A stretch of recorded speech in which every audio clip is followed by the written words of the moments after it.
Matur nuwun. Kok ndredeg saya.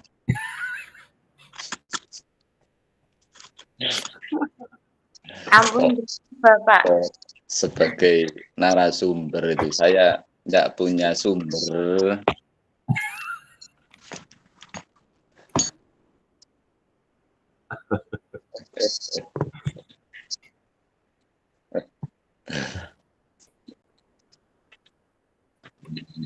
Amin ya rabbal alamin. Amin. Tinggal sisa-sisa ini katanya orang Lamongan koret-koret ini.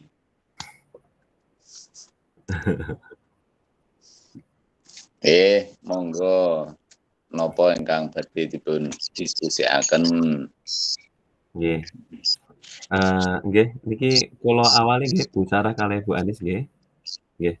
Baik, kita buka riyen nggih. Assalamualaikum warahmatullahi wabarakatuh. Waalaikumsalam. Waalaikumsalam warahmatullahi wabarakatuh. Nggih, alhamdulillah kita semua bisa hadir di kegiatan diskusi dan wawancara terkait dengan tugas PKN yang diberikan oleh Prof. Parji di Universitas PGRI Madiun, gitu nggih. Kami sampaikan terima kasih untuk Bapak Hafid sampun berkenan meluangkan waktunya nggih di sela-sela kesibukannya untuk memberikan asesmen kepada Bapak dan Ibu fasilitator di Kurikulum Merdeka.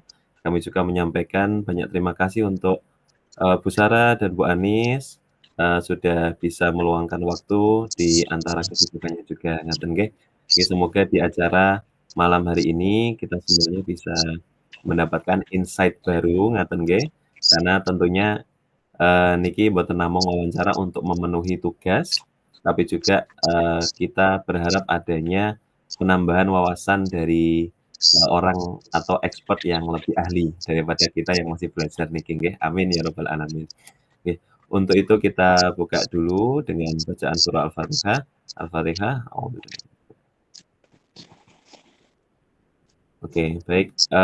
Untuk selanjutnya langsung ke pertanyaan nggih, Bapak Hafid nggih. Jadi insya Allah kami sudah membuat 3 daftar pertanyaan, Bapak.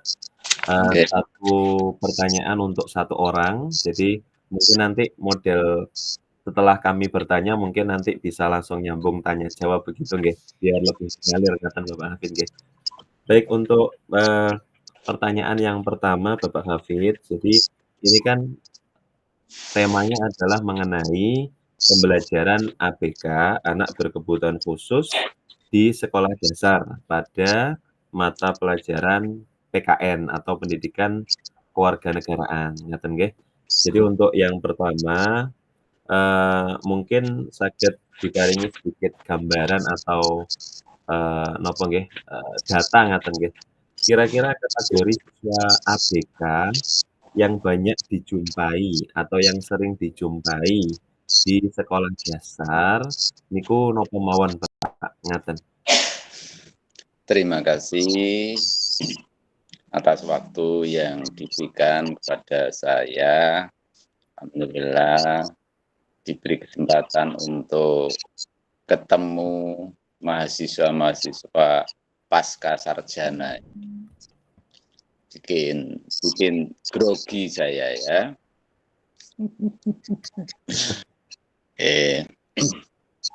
Memang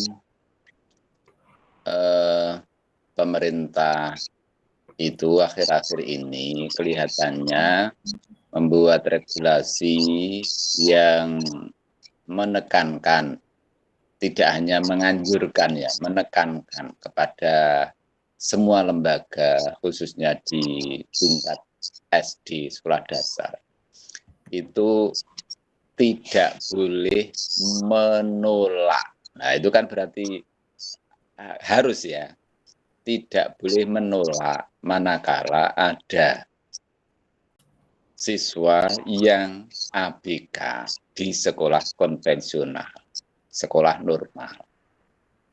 Jadi ABK yang kategori bagaimanapun diminta tidak boleh menolak. Nah, tidak boleh menolak itu berarti kan harus. Ini kalau saya berdasarkan pengalaman saya, ini adalah satu alasan pemerintah bahwa sampai saat ini belum mampu untuk menyediakan lembaga khusus bagi ABK, terutama di daerah-daerah. Itu. Contohnya di Kabupaten Lamongan itu SLB itu hanya satu di kota. Sedangkan swasta itu kan karena tidak menjangkau pemerintah itu akhirnya ada swasta, pihak swasta yang membuka diri mendirikan sekolah berkebutuhan khusus yakni SLB. Kalau di daerah Pantura itu ada di Paciran ada SLB, kemudian di Sedayu Lawas di Brondong itu juga ada. Dulu sudah ada pada tahun 80-an, 90-an itu sudah ada berdiri. Namun kurang support dari pemerintah karena biayanya untuk mendirikan lembaga SLB itu sangat besar begitu ya. Dan ternyata pemerintah tidak memberikan support yang berarti maka gulung tikar. Beberapa tahun akhir ini di Brondong juga di Sedayu Lawas itu sudah merintis lagi SLB dengan tertatih-tatih seperti itu. Nah makanya dengan latar belakang itu ya, karena pemerintah belum mampu untuk membuka sekolah SLB yang notabene negeri namanya difasilitasi oleh pemerintah, maka dengan cara tadi dilarang menolak kalau ada anak berkebutuhan khusus. Ini seperti itu. Jadi ini sebagai sekolah biasa konvensional ya bagaimana ya bagaikan makan buah simalakama, diterima itu ya gimana, tidak diterima itu pemerintah melarang, tidak boleh menolak. Akhirnya dengan apa adanya ya diterima. Nah, kemudian tahun 2024 ini pemerintah juga memunculkan di PMM itu ya. Di PMM itu kalau ibu-ibu yang sudah mengajar di SD ya sudah mengenal itu. Di sana ada satu konten itu dikhususkan untuk pendidikan berjenjang, pendidikan inklusif itu bagi guru-guru yang menghendaki untuk menerima materi tentang bagaimana mengelola kelas, mengelola anak berkebutuhan khusus itu. Dari berjenjang ada beberapa modul begitu yang harus dipelajari secara mandiri di sana. Nah, dari dulu memang setiap tahun sesuai dengan angka kelahiran itu kami jumpai di sekolah-sekolah normal itu ada anak-anak berkebutuhan khusus. Nah, tipenya ya bermacam-macam sesuai dengan ya keunikan anak-anak itu sendiri. Yang banyak kami jumpai itu ya tentang disabilitas penglihatan. Ada anak itu yang punya kekurangan di penglihatannya. Saya sendiri pun dulu itu sekitar tahun 80-an itu punya siswa yang berkebutuhan khusus disabilitas penglihatan. Hampir sempurna, tapi masih bisa melihat sedikit gitu. Nah, kebetulan waktu itu anaknya cerdas. Diberikan kekurangan seperti itu, namun otaknya cerdas. Akhirnya sampai tamat kelas 6. Kemudian karena kebetulan anaknya ini orang tuanya tidak mampu sekolah, dibiayai oleh seseorang, sampai akhirnya keluar aliyah. Aliyah itu kemudian ikut ngajar-ngajar gitu, kemudian diangkat menjadi guru, sampai S1. Jadi guru agama, seperti itu. Itu dengan berkebutuhan penglihatan tadi, seperti itu. Itu ada seperti itu. Nah, kok bisa sampai seperti itu? Lah, saking semangatnya anak tadi dengan kekurangan penglihatan tadi bisa menyelesaikan sekolahnya di normal. Sekolahnya yang dilalui adalah sekolah normal semuanya, SD, Sanawiyah, Aliyah, S1 itu juga semuanya dilaluinya. Berkumpul dengan anak-anak normal juga. Seperti itu. Nah, yang banyak di Pantura ini yakni disabilitas anak yang super over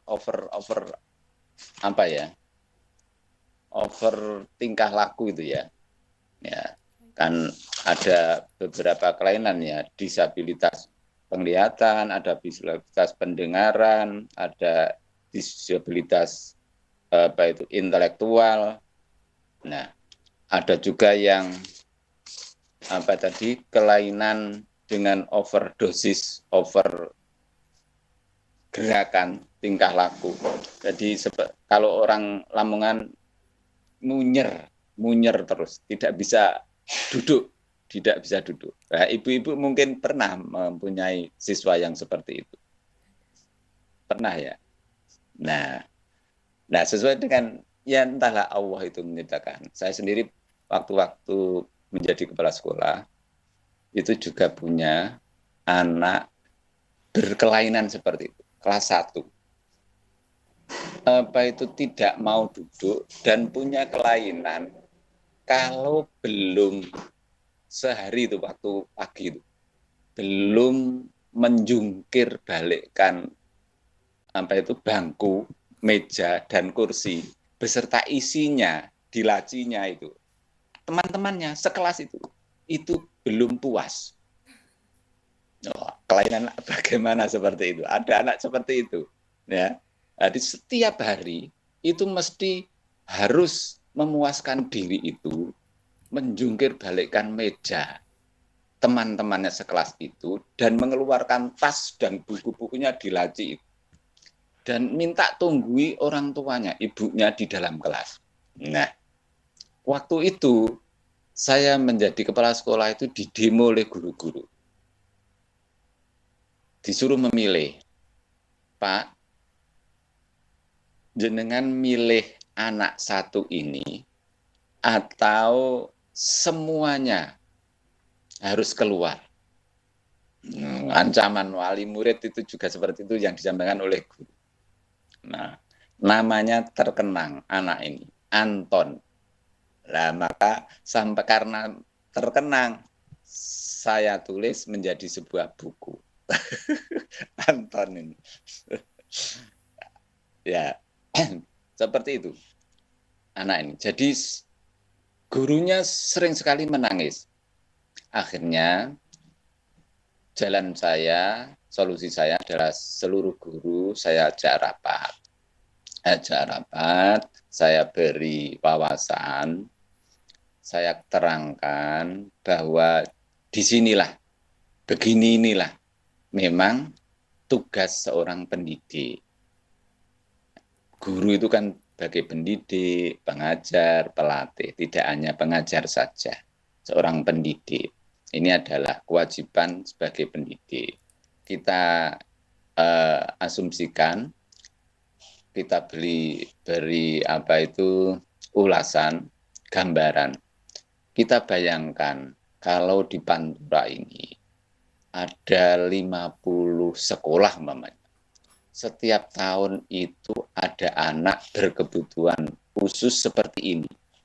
Kemudian kita keluarkan. Lantas 5 tahun lagi anak ini bergabung bergabung. Ada setiap tahun 50 anak yang dikeluarkan seperti ini tipenya. Kemudian bagaimana 10 tahun, 20 tahun ke depan, potret Pantura, ada anak-anak yang seperti itu bergabung. Nah, ini tugas kita. Kalau belum bisa mencari solusi anak seperti ini, berarti kita tidak pendidik. Nah, saya beri wali muridnya juga saya beri wawasan, saya tunggui setiap hari. Akhirnya alhamdulillah anak ini menjadi ya agak normal begitu, bisa mengikuti pelajaran setiap hari. Waktu di kelas 2 itu sudah agak baik. Nah, selang lebih dari ya sekitar 10 tahunan gitu.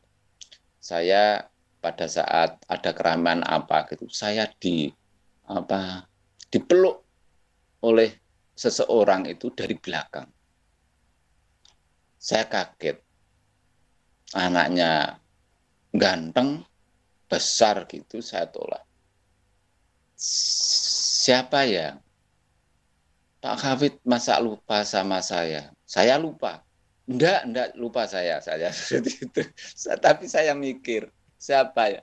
Pak, saya Anton yang nakal dulu itu loh.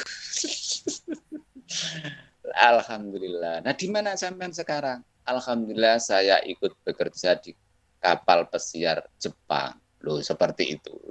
Jadi anak seperti itu dulunya kalau disentuh dengan pelayanan sesuai dengan kebutuhan mereka, itu juga akan seperti itu hasilnya. Nah, sampai sekarang kalau anak itu jumpa dengan saya mesti berjabat tangan, memeluk seperti itu. Saking ya bagaimana terkesannya dengan pelayanan waktu itu. Nah, itu. Ya, jadi banyak sekali yang kita jumpai di lembaga itu, ada disabilitas fisik, ya fisiknya kurang normal, ada disabilitas sosial, artinya ada anak kesulitan berhubungan bersosialisasi dengan temannya, sukanya itu ya seperti tadi mungkin ya, termasuk ya Anton tadi ya, kalau sosialisasi dengan temannya itu tidak puas kalau tidak mengacak-acak isi sekolahan seperti itu. Ada yang senangnya itu membuli dengan verbal, membuli dengan tindakan, ya sampai menyepak, nyaduk, nempeleng dan sebagainya. Itu ada yang seperti itu kita jumpai. Ya, ada yang anak gangguan pemusatan perhatian. Ya, pemusatan perhatian. Ya seperti tadi mungkin ya tidak bisa kalau kita terangkan itu, sorot matanya itu tidak bisa satu fokus pada satu titik tidak bisa. Itu ada seperti itu anak-anak itu. Ya sakuar PDW seperti itu. Kalau di TK dulu pembelajaran metode sudut itu, makanya ada sudut pengaman. Kalau backgroundnya di PAUD ada ya metode sudut pengaman. Jadi anak-anak itu di kelas itu dibuatkan sesuatu di mana sesuatu itu mungkin berupa rumah, tenda, atau berupa tempat sesuatu yang di situ disediakan hal-hal yang sekiranya bisa mengamankan anak yang berpotensi untuk membuat kerusuhan, kegaduhan ya di sekolah itu, di kelas itu. Nah, ada kalanya dibuatkan kardus besar gitu, dirombak seperti rumah-rumahan gitu, diberi kasur, diberi bantal. Dan anak-anak seperti itu sejenak bisa istirahat, tidur di situ. Wis pokoknya aman sekolah kelas itu diberikan itu. Nah, itu juga bisa mungkin ditiru di SD itu. Ada sudut pengaman, entah caranya bagaimana supaya bisa aman. Ya, seperti itu. Ada disabilitas atau anak gangguan pemusatan perhatian tadi ya. Kemudian ada gangguan spektrum autis. Nah ini yang autis tadi ya. Autis. Seperti ini tetangga saya juga ada ya. Mungkin itu sudah kelas 4 ya. Ini juga seperti itu, autis. Tidak bisa duduk terus megang pulpen pensil, ini juga tidak bisa seperti kita normal itu. Ya, pokoknya gerak-gerak, ingin gerak saja. Ya, anaknya bagus ya, sholat di masjid 5 waktu itu sholat. Tapi oleh takmir tidak boleh mengikuti di shop itu. Jadi ditaruh di belakang gitu. Karena mesti merusak. Nah, seperti itu. Dimanapun seperti itu. Tangannya ya jair, tingkah lakunya tidak bisa berhenti, seperti itu. Anaknya sudah besar tapi ya seperti anak kecil usia 2 tahun, 3 tahun seperti itu. Lari-lari dan sebagainya di masjid seperti itu. Autisme. Kemampuan komunikasinya, berbahasanya juga terganggu. Seperti itu. Nah, anak dengan ya bermacam-macam ya, lainnya bermacam-macam ya. Yang paling menyedihkan adalah gangguan mental yang di bawah normal, bawah rata-rata itu. Ini yang paling sulit, paling memprihatinkan. Semakin rendah IQ-nya juga semakin sulit untuk menangani. Hal ini juga sering kita mendapatinya, tapi karena terbentur dengan aturan tadi ya, tidak boleh tinggal kelas, kan ada ya aturan pemerintah. Berbeda dengan zaman sekolah saya dulu ya. Kalau saya dulu itu ujian kelas 6 itu mesti paling banter yang lulus itu separuh. Nah, jadi bikin takut wali murid ataupun anak-anak, harus belajar sungguh-sungguh gitu ya. Ujian persamaan ada dulu. Ujian persamaan, jadi bersama-sama satu rayon gitu, ujian satu tempat, diawasi dengan pengawas yang waktu itu terkenal itu. Mesti kok pengawas itu kocom mripate kok hitam. Nah, kereng seperti itu. Lah, waktu dulu itu seperti itu. Suasana ujian itu menakutkan. Karena takut anak-anak itu mempersiapkan diri dari lama sebelum ujian itu sudah mempersiapkan diri. Itu plusnya itu seperti itu, positifnya. Ya mungkin kalau diamati negatifnya ya ada saja. Nah, sekarang ini kan anak tidak jare wong Lamongan ora lapo-lapo itu juga mesti mendapatkan STTB. Ya, baik SD, SMP, SMA, apalagi sekarang tidak bisa ada ujian ya. Ya itu seperti itu. Nah, itu antara lain jenis-jenis anak berkebutuhan khusus yang sering dijumpai di sekolah-sekolah ini. Ya memang tidak banyak ya, tidak banyak. Seperti di Pacitan sendiri itu ada SID yang hanya 1, ada yang sampai Pacitan 9, kemarin ada 9.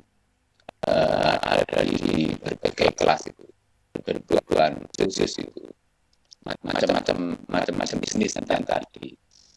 Ada yang kosong, ada seperti itu. Nah, rata-rata guru itu sangat kok boleh itu tidak punya anak seperti itu. Ya, seperti itu. Anak-anak. Nah, tapi saya sebagai pembina senantiasa memberikan pemahaman kepada guru-guru dan kepala sekolah. Saya ajak, mari kita bayangkan, anak-anak itu adalah anak kita. Umpamanya itu anak kita. Terus kita menitipkan ke sekolah, tapi tidak diterima. Itu bagaimana perasaan kita? Nah, seperti saya ajak seperti itu, akhirnya walaupun kita nggak berada ya mau menerima, dan seluruh guru itu juga sudah mengikuti pendidikan inklusif yang disediakan di DMN. Itu barangkali sementara jawaban saya pada pertanyaan nomor 1. Terima kasih banyak Bapak Hafid, luar biasa lengkap dan panjang untuk penjelasannya.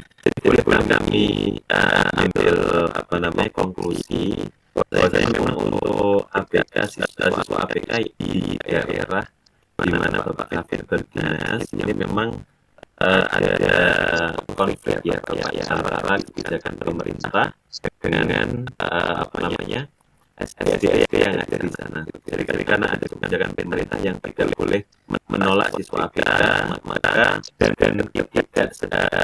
dan kurangnya sekolah inklusif di sana, akhirnya anak-anak yang kebutuhan khusus ini mau tidak mau harus diterima di SDIP, terutama yang ada di daerah sana. Dan kemudian ini kebijakan nasional. Kebijakan nasional. Ya semua. Jadi termasuk di Madiun, di Ponorogo, itu ya seperti itu. Oke, baik. Kemudian untuk siswa ABK untuk karakter ataupun tipenya itu tadi ada yang disabilitas di penglihatan dan mungkin ada yang lebih kepada istilahnya kalau mungkin bahasa kerennya mohon dikoreksi itu ADHD ya. Ya, Kan enggak fokus ya. Pemusatan perhatian. Oke, baik. Baik, Bapak Hafid. Untuk selanjutnya mungkin bisa lanjut ke pertanyaan kedua, mengingat waktunya juga sudah malam, nanti mengganggu kegiatan istirahatnya panjenengan Bapak. Oke, monggo yang mau bertanya siapa dulu? Oke, kalau dari informasi jenengan ya Pak, yang kita tahu kan anak-anak tidak boleh tinggal kelas. Mau swasta atau yang tidak swasta ini kan tidak boleh tinggal kelas, dan termasuk untuk anak yang berkebutuhan khusus pun harus kita naikkan walaupun nilainya di bawah rata-rata dan itu jadi gimana Pak pembelajaran yang umumnya ada di antara anak berkebutuhan khusus dan yang non berkebutuhan khusus atau normal gitu, pembelajarannya tuh di kelas seperti apa harusnya? Oh ya, terima kasih. Nah, karena mestinya idealnya kalau zaman saya dulu untuk menjadi guru di SLB itu kan setelah STG atau SMA itu ada PGSLB gitu ya. Jadi dulu ada PGSLB itu di 2 kalau nggak salah. Di 2 PGSLB seperti itu. Jadi pendidikan guru sekolah luar biasa. Jadi sudah diberi materi keterampilan bagaimana kalau menangani anak tipe ini seperti itu. Nah, kemudian di SLI konvensional kalau menjumpai di kelasnya itu ada seperti itu ya dengan kemampuan yang sangat terbatas ya harus memberikan pelayanan kepada anak seperti itu, mau tidak mau melayani anak yang normal, anak yang berkebutuhan khusus. Kita sangat paham itu untuk mengajar melayani anak normal saja di kelas umpamanya yang besar 25 anak sampai 30 umpamanya itu luar biasa sulitnya.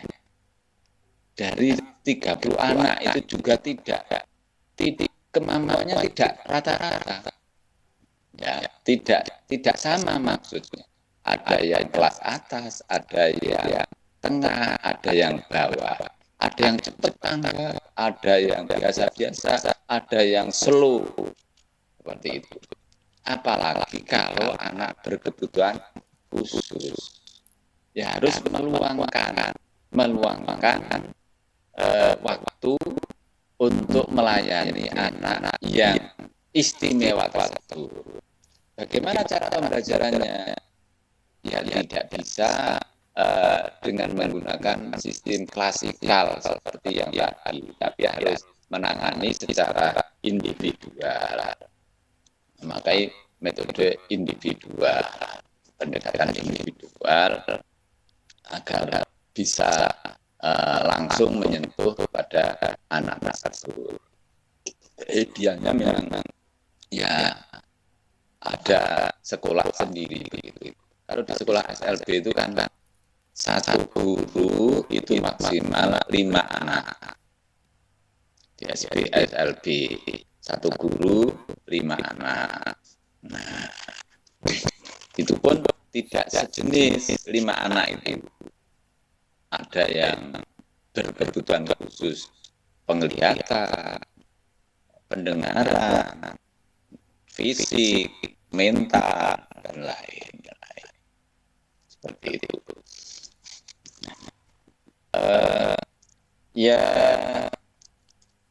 pendekatannya untuk menangani anak seperti itu, ya harus guru itu, kepala sekolah dan guru harus bisa memberikan pengertian kepada wali murid ya. Wali murid banyak sekali kejadian wali murid itu tidak mau dikatakan anaknya itu berkebutuhan khusus.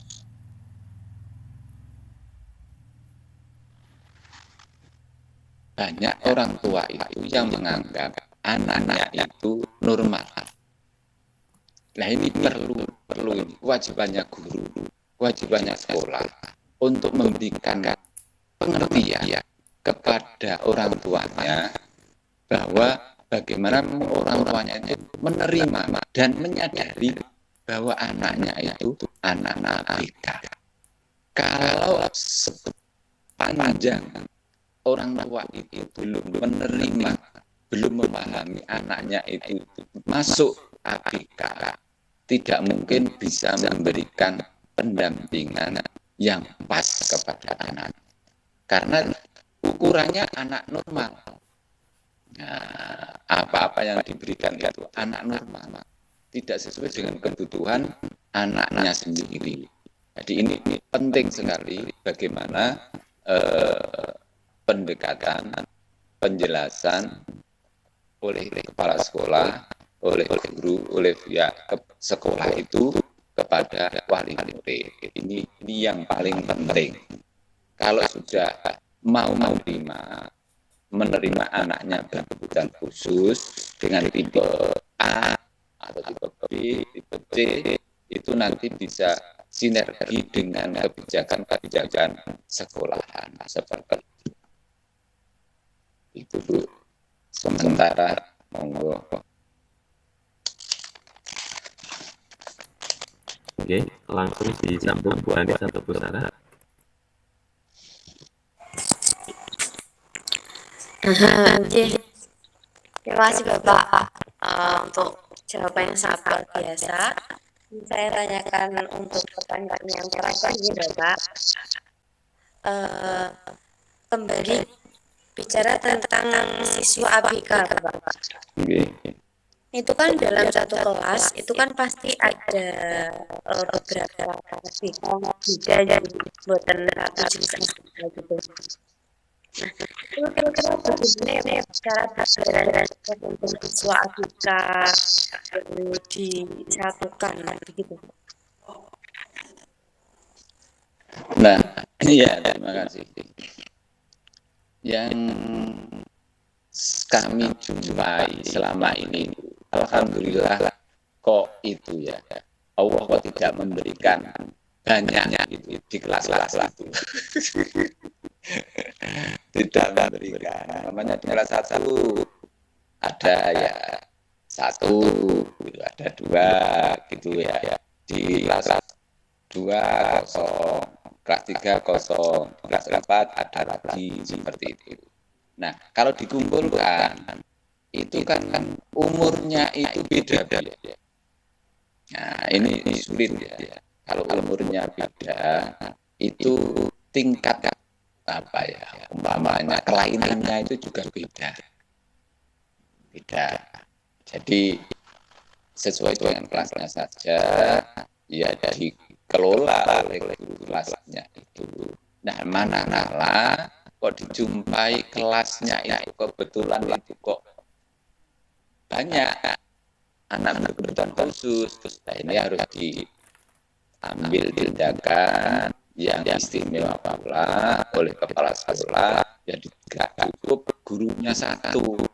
Umpamanya ya di sekolah tersebut, di kelas tersebut ada 20 anak. Terus yang 5 itu berkebutuhan khusus. Itu mustahil 1 guru bisa menangani 20 anak. Wong guru itu 20 anak, kemudian diberi anak 1 saja, berarti itu sudah stres ya. Apalagi mamanya diberi 5 berkebutuhan khusus dan macam-macam. Nah, mamanya dan macam-macam 5 jenis pula. Terus ditambah anak normal 15. Waduh, itu seperti lapangan sepak bola itu kelasnya itu. Jadi kalau dijumpai seperti itu, kalau saya wajib hukumnya kepala sekolah atau sekolah itu menyediakan di situ guru 2. Sudah nggak mungkin. Karena di sekolah SLL sendiri itu maksimal 1 guru itu 5 siswa. Seperti itu. Nah, apalagi kalau kelas normal sudah gurunya itu tidak pendidikan background-nya itu SLB, siswanya 20, ada normal 15 ditambah ABK 5. Wah, tidak mungkin bisa menanganinya dengan baik. Itu yang 15 jadi korban itu menjadi anak kebutuhan khusus pisan itu. Kalau dipaksakan untuk bergabung semuanya dan tidak mendapat dampingan dari guru lainnya seperti itu. Nah, terakhir ya kalau dapat mendapatkan anak seperti itu, baik orang tua maupun guru atau kepala sekolah, ya pertama-tama yang harus dilakukan adalah mengenali kebutuhan anak berkebutuhan khusus tadi. Kebutuhannya apa? Ya, kelainannya apa? Tadi termasuk apa? Dis apa? Nah, kan kebutuhannya itu beda kan? Kebutuhannya apa? Kebutuhannya bagaimana? Untuk anak tunanetra kebutuhannya kan buku braille dan sebagainya. Nah, kalau disnya itu telinga apa begitu kan. Nah, oke. Kemudian langkah berikutnya adalah menciptakan lingkungan belajar yang mendukung.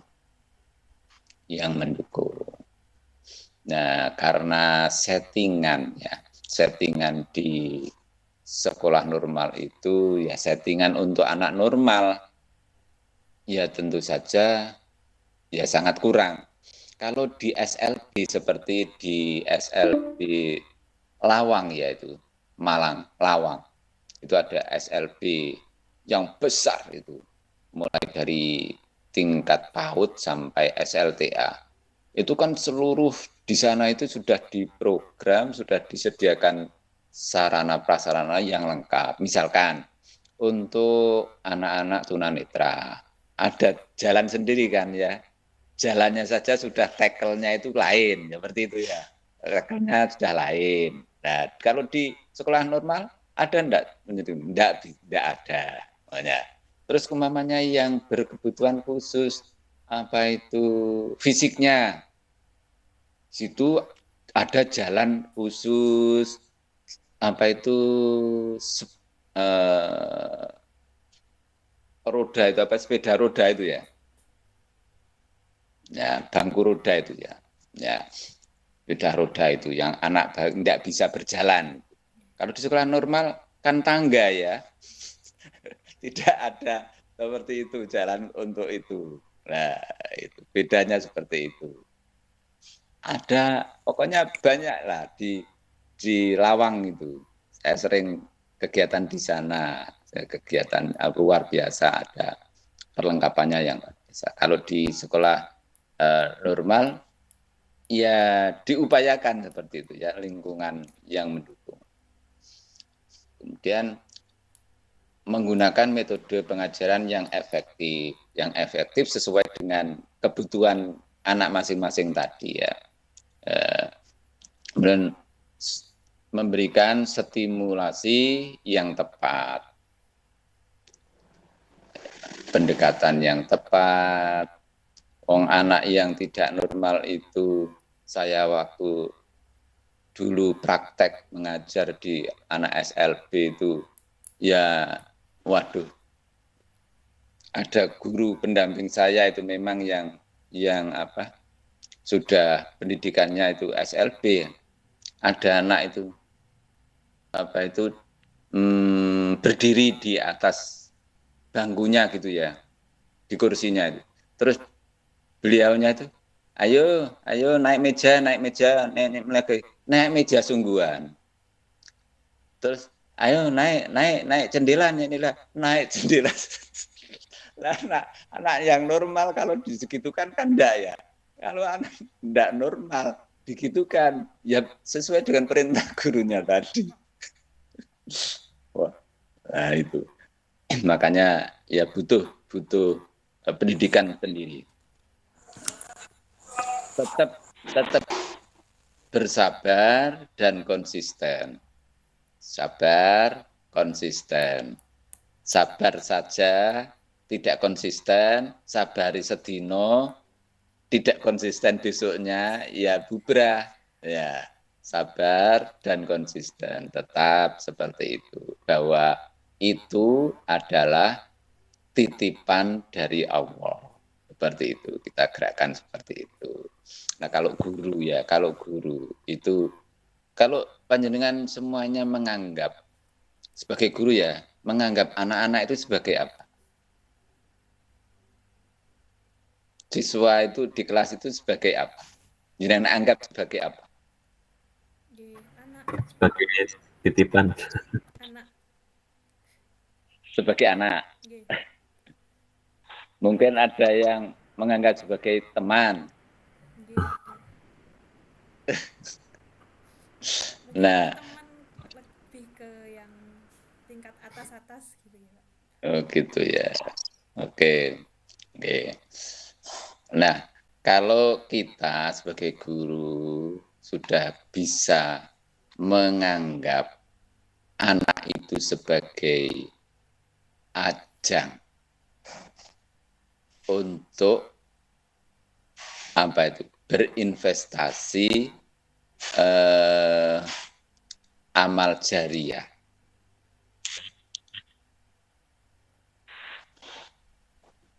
Jadi kita anggap anak itu sebagai ladang untuk beramal jariah. Itu guru tersebut insya Allah menghadapi anak yang macam bagaimanapun itu ikhlas. Karena sudah punya anggapan, oh iki jariahku. Iso ngulang moco A, B, C, iki besok nek diamalno yo jariahku. Nah, seperti itu.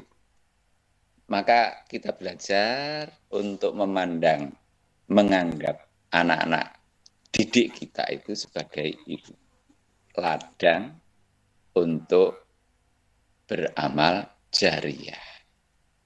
Luar biasa itu kalau bisa seperti itu. Nah, ya. Benar sekali.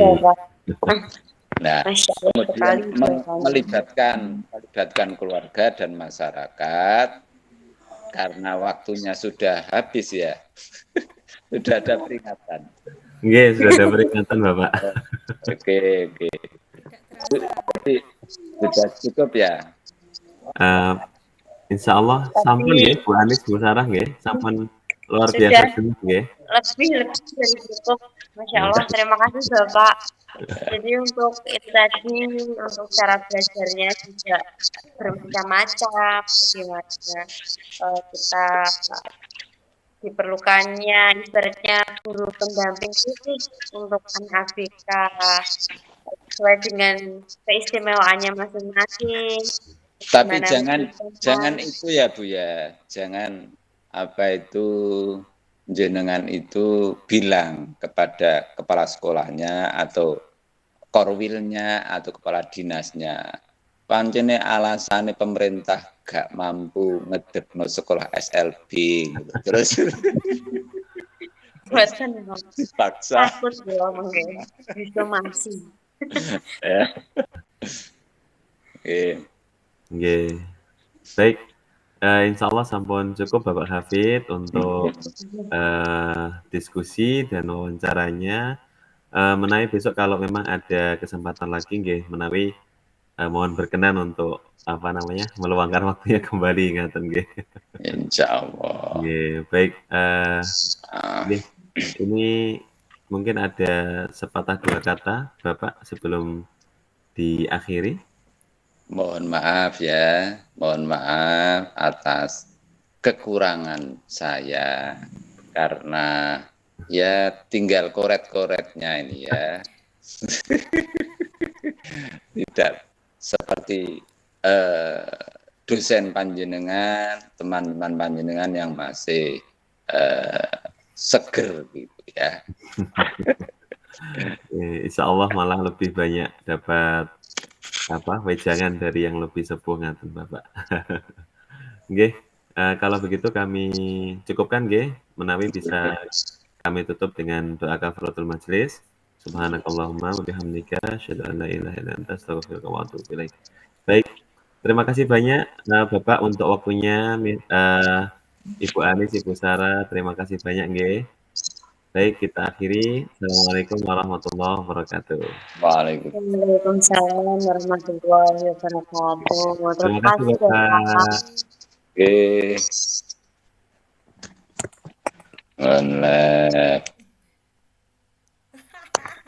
Ya Pak Rari kok putus itu. Pak Rari